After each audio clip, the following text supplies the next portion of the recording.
She's not his type, not his league, not even his world.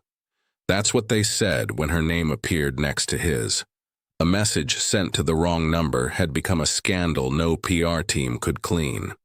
But what began as a slip of the thumb became the one thing that cracked his perfect hollow empire wide open, because sometimes grace finds you when guilt can't hide anymore. Stay with us. Because what began as a wrong number became the message that rewrote a man's life. Where in the world are you watching from tonight? Drop your city in the comments. Have you ever sent something by mistake, only to realize it reached exactly who needed it most? Let us know in the comments below. Don't forget to like this video, subscribe to Black Stories Untold with Love, and ring that notification bell for more heartwarming stories that celebrate strength. The night was quiet enough to hear the rain breathing against the window. Atlanta shimmered outside in slow silver ribbons of light. Inside a small apartment, Etta Robinson sat at her kitchen table surrounded by open case files and half-finished tea. The day had been long, full of other people's stories, other people's pain, and yet it was her own heart that felt tired. She stared at her phone screen, her thumb hesitating over the message she had rewritten 3 times already. It wasn't meant to wound. It was meant to close the door gently. You cannot love people halfway and expect them to stay whole. The words felt steady, like something that had been waiting to be said for years. She pressed send and set the phone down beside her cup, unaware that the message was about to travel farther than she ever intended. Across the city, at the top floor of a steel glass tower, Devaun Jackson leaned back in his chair and let the city glow reflect in the glass walls of his office. The deal had gone perfectly. Another signature, another victory. His colleagues had already left for the night, leaving behind the faint echo of laughter and the smell of cologne and ambition. Devaun loosened his tie and reached for his phone.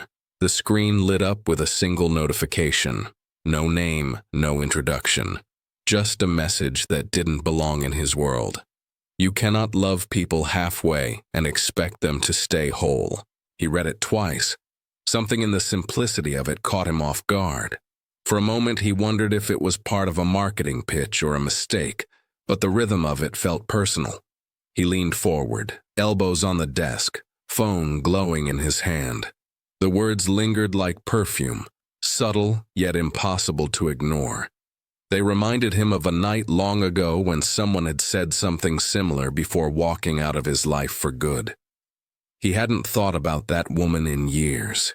He had buried the memory beneath contracts and flights and polished victories. Yet here it was again, resurrected by a stranger. In Etta's apartment, the rain deepened. She sighed, pushed her files aside, and stretched her fingers against the cool edge of her mug. The message was sent. That was enough. She didn't expect a reply. She never sent messages to be answered. She sent them to release what no longer fit inside her chest. She turned off the light and watched the glow of the city fade through the curtains, unaware that her words were now burning quietly on the desk of a man who measured life by numbers, not by feeling. Devaun couldn't return to his reports. He tried, but his eyes kept drifting to the phone. The message looked harmless, yet it felt like it had been written for him. He thought of his office, immaculate and lifeless, the empty glass decanter that no longer held company. He thought of the silence waiting for him at home, the kind that money never softened. For the first time in years, the silence felt heavy. He opened the message again and read it once more. The city lights flickered across his face and something in him shifted, subtle but real. Far below, the rain eased. 2 people who had never met sat under the same sky, connected by a single accident that didn't feel like one at all. Somewhere between her quiet courage and his restless control, a story had already begun to breathe. Neither of them knew it yet, But that one wrong number had just found the right heart. The city was still awake beneath him, but Devaun's world had gone quiet. He stood near the floor-to-ceiling windows of his penthouse, a glass of untouched whiskey in his hand. The skyline blinked in soft rhythm, sharp towers cutting through the night, each one a monument to ambition. He should have felt satisfaction. He had closed another deal, added another zero, maintained the perfect rhythm that kept his life intact. But the message on his phone would not fade from his mind. You cannot love people halfway and expect them to stay whole. He told himself it was nothing, just a wrong number. Yet the words refused to disappear. They echoed in the corners of his condo, a space so pristine it looked like no one lived there. White marble floors, polished steel, everything arranged by symmetry, untouched by warmth. His success had always been measured by what stayed still: control, order, predictability. He had built a life where nothing surprised him, and now a single sentence from a stranger had cracked that perfection. He set the glass down and walked through the quiet rooms. The sound of his own footsteps felt foreign. Every piece of furniture, every art piece, every hidden light was part of a performance that he no longer believed in. He paused by the piano he had not played in years. His mother once said that music would keep him human. He had laughed then, saying numbers were more reliable. Numbers never broke hearts. Numbers stayed obedient. He turned his phone over again, studying the message like a puzzle he could not solve. The words were simple, but they carried something he had forgotten how to feel. Truth without agenda. He wondered what kind of person sent messages like that. Someone angry. Someone kind. Someone who still believed people could change. He realized he couldn't remember the last time he wrote something that wasn't for business. The last time he spoke without calculating what it might cost. The rain returned, brushing softly against the windows. He thought about calling someone, but there was no one to call. His colleagues were allies in profit, not in loneliness. His parents had long stopped asking why he worked so much. His ex-girlfriend had left 2 years ago with a single note on the counter that read, "You win at everything except people." He had thrown it away without reading it twice. Tonight he wished he hadn't. He looked down at the city again, its lights trembling like a million restless thoughts. Somewhere out there, a woman had written a message meant for someone else, and somehow it had found him instead. It shouldn't have mattered. But it did, because her words had done what no board meeting, no luxury car, no headline could do. They had made him feel something he couldn't define. Devaun turned off the lights and stood in the dark, letting the city illuminate him from the outside. For once, he didn't have an answer. He didn't have a plan, just a question that refused to leave his chest. If control was peace, why did it suddenly feel like a cage? The message sat on her screen like a question she wasn't sure she wanted to answer. "I think you sent this to the wrong person." But maybe not. Etta read it twice, her fingers hovering above the keyboard. Something about it felt different from the usual polite corrections that came with wrong numbers. The words carried restraint, but also curiosity, as if the person on the other end wasn't ready to end the conversation. For a moment she considered ignoring it, but her heart nudged her forward. She typed a small apology, then paused before pressing send. Instead of closing the door, she left it open just enough for something unexpected to step through. Devaun didn't expect a reply. He had sent the message almost out of instinct, as if he needed to reach toward the voice that had interrupted his perfect life. When her answer appeared, a simple acknowledgement, he found himself smiling, the kind of smile that came quietly and without permission. He told himself it was nothing, just a brief exchange to satisfy curiosity, yet he caught himself checking his phone more often that night than he had in months. The next evening, her name appeared again. She told him she had been writing to release old feelings, not to stir new ones. She spoke about exhaustion, the kind that hides behind kindness. He found himself replying without thinking, asking what she did for work. She told him she was a social worker, that she spent her days listening to pain that wasn't her own.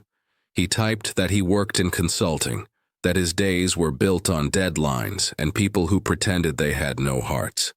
She replied with a soft line about how sometimes people forget they have one until something reminds them. Days passed, messages turned to paragraphs. Their words became a rhythm, unhurried and strangely grounding.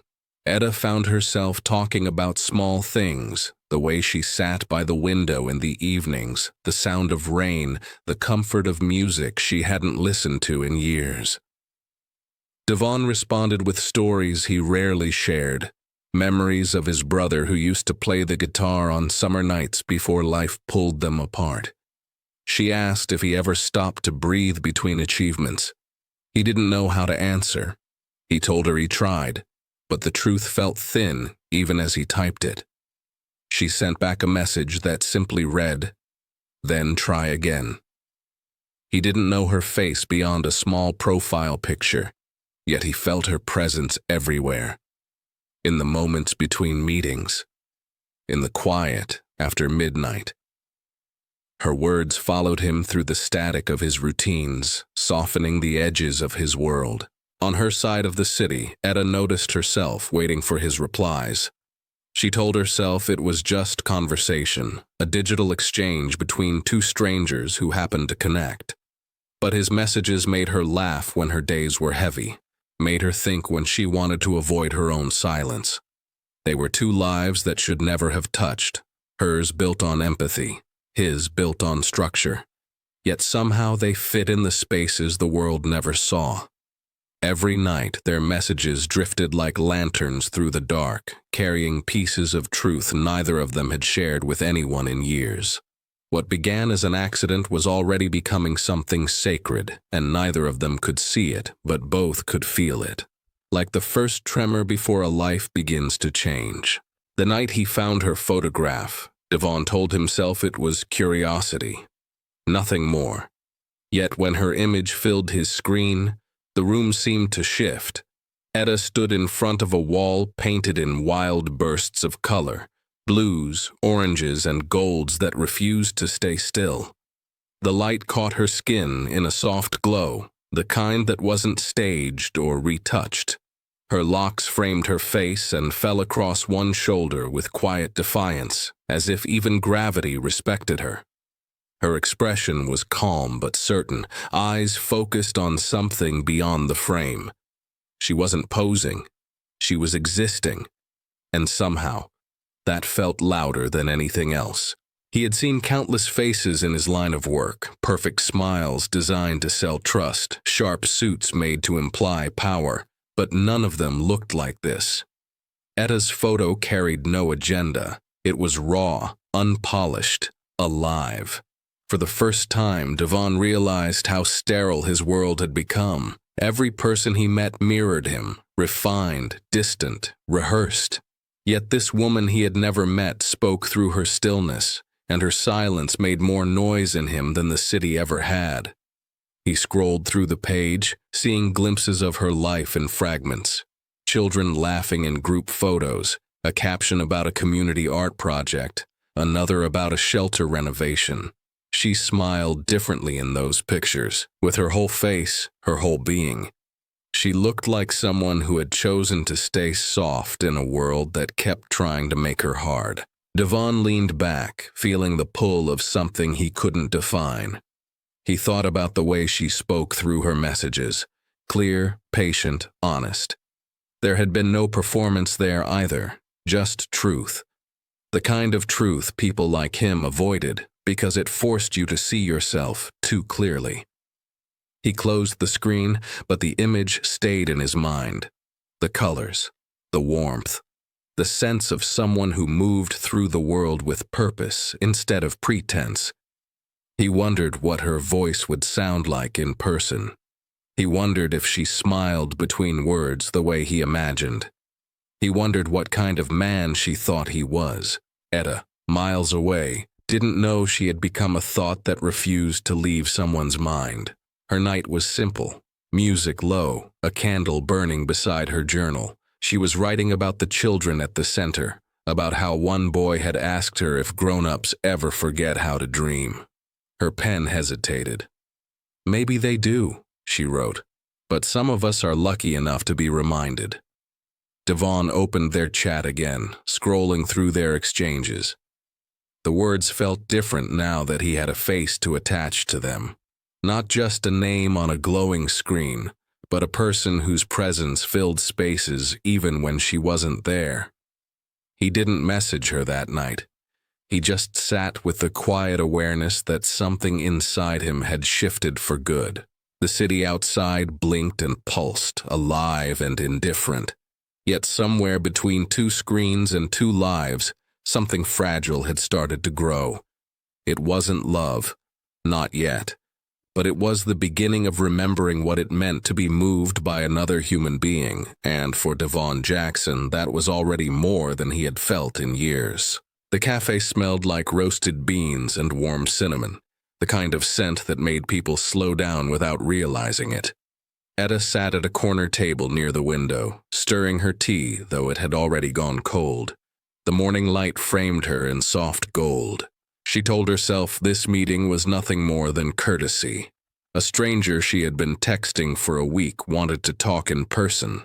She had agreed because something about their conversations felt unfinished and because curiosity had always been her quiet rebellion. When the door opened, the small bell above it gave a gentle chime. Devaun stepped inside, scanning the room with the careful composure of someone who had spent his life managing boardrooms. The suit was immaculate, dark gray again, every button in place, every movement deliberate. But his eyes betrayed him. They searched for her not with calculation but with something close to uncertainty. When they found her, his breath caught, though he covered it with a polite smile. She stood to greet him, extending her hand. His grip was firm but hesitant, as if he wasn't used to human contact that wasn't transactional. For a moment, neither spoke. The air between them carried that strange tension born of recognition, not of faces, but of souls that had been speaking long before they met. Etta gestured for him to sit. He did, posture perfect, hands folded as if still on trial before an invisible audience.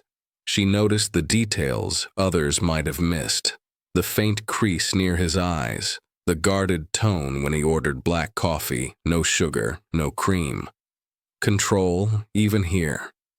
She wondered what it would take to make someone like him exhale without apology. Their first minutes together were careful. Conversation about work, the weather, the city's endless noise, polite, predictable, until she asked what made him reach out that first night. His answer came quiet but certain, "Because your message felt like it was meant for me." The words landed like a soft weight. She didn't look away. She asked if he was all right, and he almost laughed at the question. No one had asked him that in years. He confessed he wasn't sure. She told him that honesty was a start. The corner of his mouth lifted, not quite a smile, but something close. As they talked, the cafe faded around them. The chatter of students, the hum of the espresso machine, all became background noise to the unexpected ease settling between two people who shouldn't have met but somehow needed to. He told her about losing his brother. She told him about the children she worked with, how they carried resilience heavier than their years. Their stories tangled, not in similarity, but in understanding.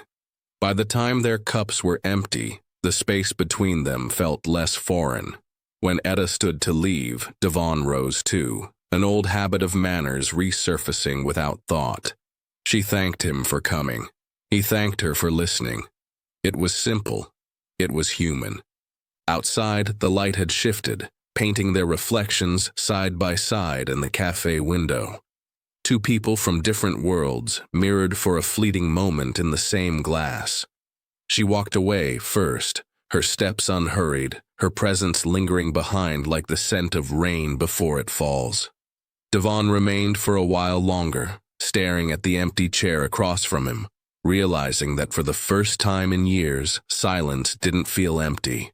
It felt alive. The first morning he showed up at the youth center, no one recognized him. Devaun stood by the entrance in rolled-up sleeves, holding a box of donated books, trying to blend in. He looked out of place among the bright murals and the laughter that bounced through the hallways. But something about the space disarmed him. It smelled like paint, old wood, and hope.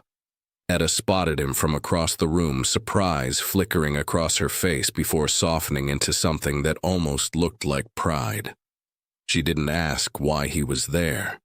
She just handed him a name tag and said quietly, to start with the storage room. He worked in silence that first day, organizing shelves, repairing tables, staying out of the way. But each visit loosened something in him. The children didn't know his name or his net worth. To them, he was just the tall man who fixed things and listened. One boy showed him a drawing of a rocket ship and asked if people really got paid to build dreams. Devaun smiled, the question settling deep in his chest. Days turned into weeks. Etta noticed the small changes, the way he began to stay longer after closing, the way he stopped checking his phone. He even laughed once, not the rehearsed kind that fit into meetings, but the kind that cracked open the stillness around him. She had seen that kind of change before in others, people who stopped running when they finally felt seen. One evening, as the center emptied, he stayed behind to help clean. The golden hour light filtered through the windows, soft and forgiving. Etta found him sitting on the floor surrounded by boxes, staring at a broken photo frame he had found in the donation pile. The picture inside was of two boys holding guitars, their faces full of mischief. His hand trembled as he brushed away the dust. She sat beside him without speaking. He told her his brother's name was Marcus. They had grown up inseparable, two halves of the same rhythm. But somewhere between success and silence, he had stopped answering Marcus's calls. The next time he heard his name was in a police report. He had thrown himself into work after that, as if exhaustion could bury guilt. When he finished talking, the room was still. Etta looked at him, her voice steady but soft. "You can't heal what you hide." The words slipped through the cracks in his armor like light. He wanted to argue, but there was nothing left to protect. His head bowed, and for the first time in years, he let himself break. She didn't comfort him with promises. She simply stayed beside him, her presence quiet and unwavering, the kind of compassion that didn't reach to fix, but to hold space for what was real. When the last of the sunlight faded, Devaun exhaled, as if he had been holding his breath for years. Something inside him had shifted, not loudly, but deeply. He didn't thank her. He couldn't. But she saw it in the way his eyes softened, in the way his shoulders lowered, as if finally releasing the weight of a name he could now say without pain. That night, as he walked to his car, the city lights shimmered differently, less like glass and more like forgiveness. The photograph appeared online before dawn, a single image, stolen from the fundraiser's closing hour. Etta laughing, her hand resting lightly on Devaun's arm as he leaned toward her, the string lights above them glowing like witnesses. By morning it was everywhere. Headlines questioned the relationship, social feeds speculated, and strangers debated their story as if they owned it. At first, Etta didn't even know. She woke to a dozen messages from friends asking if it was true. When she saw the photo, her breath caught. Not because it looked scandalous, but because it looked honest. Too honest for a world that mistrusted anything real. Across the city, Devaun sat in his office while the board members filled the room with noise. Words like reputation and risk cut through the air. They told him that his involvement with her was unwise, that she didn't belong in his world, that it would cost investors trust. He listened without interruption, his hands folded, his face unreadable. When they finished, he spoke once. "I won't apologize for helping the center." The silence that followed was heavier than disapproval. It was disbelief. He stood and walked out before they could reply. At the youth center, Etta tried to keep her composure as volunteers whispered behind her. She had faced judgment before, but this felt different. This wasn't about gossip. It was about perception. Some of her colleagues asked if she knew who he really was, as if wealth were a sickness that could infect her integrity. She smiled politely, the kind of smile that kept her dignity intact, even when her heart ached. She knew what they were really asking. Why him? That evening, Devaun arrived at the center unannounced. The world outside was still buzzing with speculation, but when he stepped into the small office where Etta sat, the noise stopped at the door. He didn't speak right away. He simply placed his phone on the desk, the screen still glowing with notifications, and looked at her. She sighed, the kind that carried both exhaustion and gratitude. "You didn't have to come," she said. "I did," he replied. They sat in quiet for a long while. He told her the board had called for a meeting to discuss his resignation. She told him donors had begun to hesitate about renewing their support. The cost of being seen together was higher than either expected, yet neither spoke of regret. There was something sacred about standing still when the world demanded retreat. Etta leaned back, her eyes steady. "I can't tell you what to do," she said softly, "but I know what not to do. Don't let them make you ashamed of being human." Devaun looked at her, really looked, and something inside him settled. For the first time, he didn't feel the urge to control the story. He let it unfold. When they left the center, the night was clear. A few reporters waited by the curb, their cameras hungry for a headline. Devaun offered Etta his arm, and she hesitated only for a moment before taking it. The flash of cameras burst around them, bright and merciless, but neither flinched. They walked forward through the glare, not lovers, not victims, but two people choosing truth over comfort. And though the noise followed them into the darkness, it no longer felt louder than their silence. The offer came wrapped in everything Devaun once believed he wanted. A global expansion deal that would triple his company's reach and cement his name among the untouchable elite. The board called it a redemption, a chance to reclaim the image tarnished by the recent scandal. The proposal lay open on his desk, numbers lined up in neat, seductive rows. All he had to do was sign, pack his life into a few suitcases, and leave. Leave Atlanta, leave the center, leave her. The city outside his office window pulsed with light, but for the first time, it didn't feel alive. It felt mechanical, moving without soul. He picked up his phone and scrolled to the photo someone had taken of the youth center's last mural project. A swirl of colors with a line painted across it in Etta's handwriting. "Healing begins where pretending ends." He stared at it until the words blurred. When he arrived at the center the next morning, Etta was in the courtyard painting with a few children. Her hands were stained with streaks of blue and yellow, her laughter carrying through the open air. He stood there watching her, torn between admiration and fear. She noticed him and smiled, a calm, knowing smile that saw everything before he even spoke. He told her about the offer, the salary, the travel, the praise. She listened quietly, setting her brush aside. When he finished, she asked the only question that mattered. "What would it cost you?" He started to list the practical things, but she shook her head. "Not money, not reputation.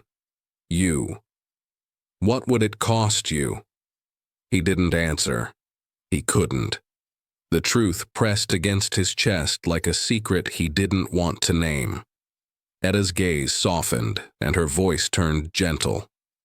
"Don't run from the person you're finally becoming.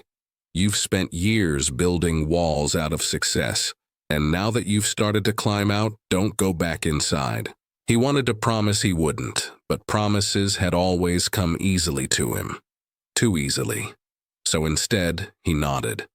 A small, unpolished gesture that felt more real than any vow he'd ever made. That night, he sat alone in his condo, surrounded by the quiet hum of a life that no longer fit. The contract waited on the table, pen beside it. He poured himself a drink, then stopped halfway. He didn't want it. He didn't want the weight that came with pretending anymore. He opened his messages and scrolled back to the very beginning, to the words that had started it all. You cannot love people halfway and expect them to stay whole. He read them again, slower this time, feeling their truth settle deep in him. It was never a mistake. It was a reminder, one that had found him exactly when he was ready to hear it. By morning, the decision was made. The unsigned contract lay untouched, a quiet refusal against everything that had once defined him. Devaun sent a single message before he left for the center. You were right. I'm not running anymore. Outside, the city stretched awake under a soft sunrise, and for the first time in years, he felt it breathe with him. The exhibit had taken months to prepare. The walls of the youth center were now covered in color and handwriting, letters from children written in crooked lines, each one a small miracle of honesty. Etta walked slowly through the room, reading snippets that made her heart swell. Thank you for teaching me to be brave. Thank you for seeing me. Thank you for not giving up on us. The sound of soft music filled the air, mingling with laughter and the hum of quiet pride. It had been months since the scandal, months since Devaun turned down the offer that would have taken him across the ocean. He had sent no grand announcement, no explanation. He simply disappeared into the work that mattered, funding new programs anonymously, helping the center expand, showing up not as a savior but as a servant. Etta respected his silence. It wasn't absence, it was transformation. The night of the exhibit, she wore a simple cream dress, her locks tied back with a ribbon the color of the mural they had painted together. Her colleagues mingled with the parents, and the children guided guests from one letter to another, explaining the stories behind them with contagious excitement. She paused near the end of the hall, where a new frame had been added that afternoon, one she hadn't approved or placed herself. The paper inside was off-white, handwritten in deliberate strokes. No name, just words. You taught me that empathy is wealth. And for the first time, I'm rich. Her breath caught, and the noise of the room softened until she could only hear the slow rhythm of her heartbeat. She read it again, this time feeling the truth in every line. She knew that handwriting. She knew the steadiness that came only from someone who had once lived in chaos. When she turned, he was there.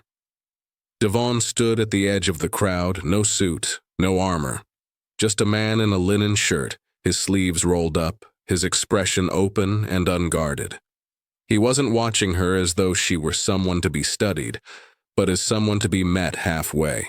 The difference was subtle, but she felt it in her bones. Their eyes met across the room, and in that moment, all the noise of the past, the rumors, the judgment, the distance, fell away. She walked toward him, and he met her halfway, the children's laughter echoing softly behind them. You added a new piece, she said quietly. He smiled. I thought it belonged here. They stood side by side, looking at the framed message. For a long time, neither spoke. The words didn't need explaining. Around them, the children continued to show their work, proud of the letters that told their own stories of growth and gratitude. Etta looked up at him, her voice steady. You've changed. He shook his head slightly. Number. I finally became who I was supposed to be. She smiled then, the kind of smile that held both peace and recognition. In the reflection of the glass frame, they stood together. Two lives rewritten by a single message, sent to the wrong number that turned out to be right on time. And as the lights dimmed, the room glowed with the quiet truth that words, once spoken from the heart, never really stopped traveling. The hall had emptied, leaving only the faint hum of the lights and the soft rustle of paper as the last of the letters swayed gently on the wall. The scent of paint and warm candle wax lingered in the air. Etta and Devaun stood together before the framed message, the one he had written. The noise of the evening had faded, but its meaning still pulsed quietly between them. The children's laughter still seemed to echo in the walls, faint but alive, a reminder that hope had a sound all its own. Etta traced her fingers lightly along the glass. The ink had begun to fade just slightly under the soft light, but the words were still clear. You taught me that empathy is wealth, and for the first time, I'm rich. Her voice was low, almost a whisper as she spoke. Guess the message reached the right person after all. Devaun's smile was small but certain. It reached the one who needed it most. They didn't move for a while. There was no need to fill the silence. It was no longer uncomfortable or heavy. It was peace. The kind that arrives quietly, not with fireworks, but with understanding. She could feel the steadiness of him beside her, not the calculated presence he used to wear like armor, but something warmer, grounded. She wondered if he realized how much lighter he seemed now, as though he'd finally stopped holding his breath. Outside the window, the city glowed under a soft drizzle, lights reflecting like tiny fires on wet pavement.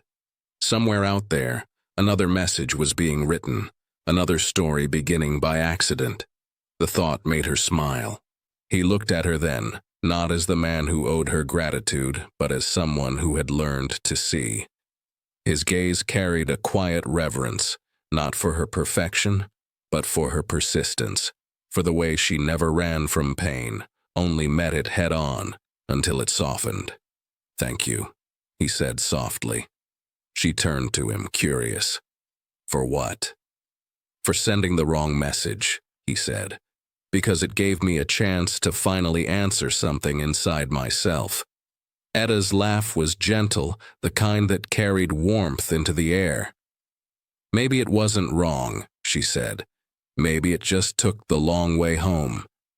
He nodded, and for a moment, they both looked around the room. The letters on the walls, the children's drawings, the mural they had painted months ago, colors layered over cracks. Every piece of it told a story of healing, not perfection.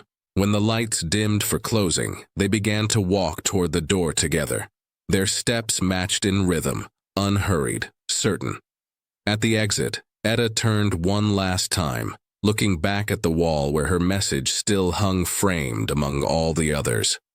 What began as an accident had become a map, guiding two people who didn't know they were lost toward the same truth.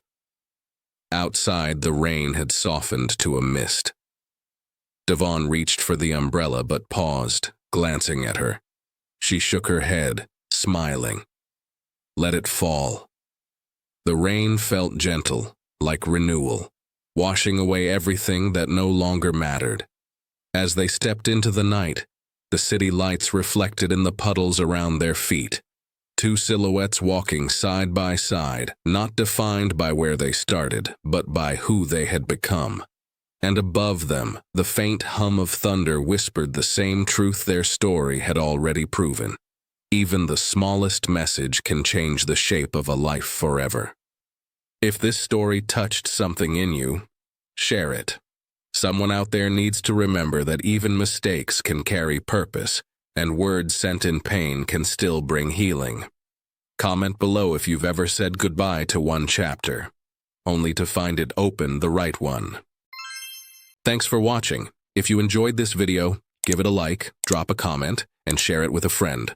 And don't forget to subscribe to Black Stories Untold for more stories that uncover hidden struggles, celebrate strength, and remind us that every voice matters.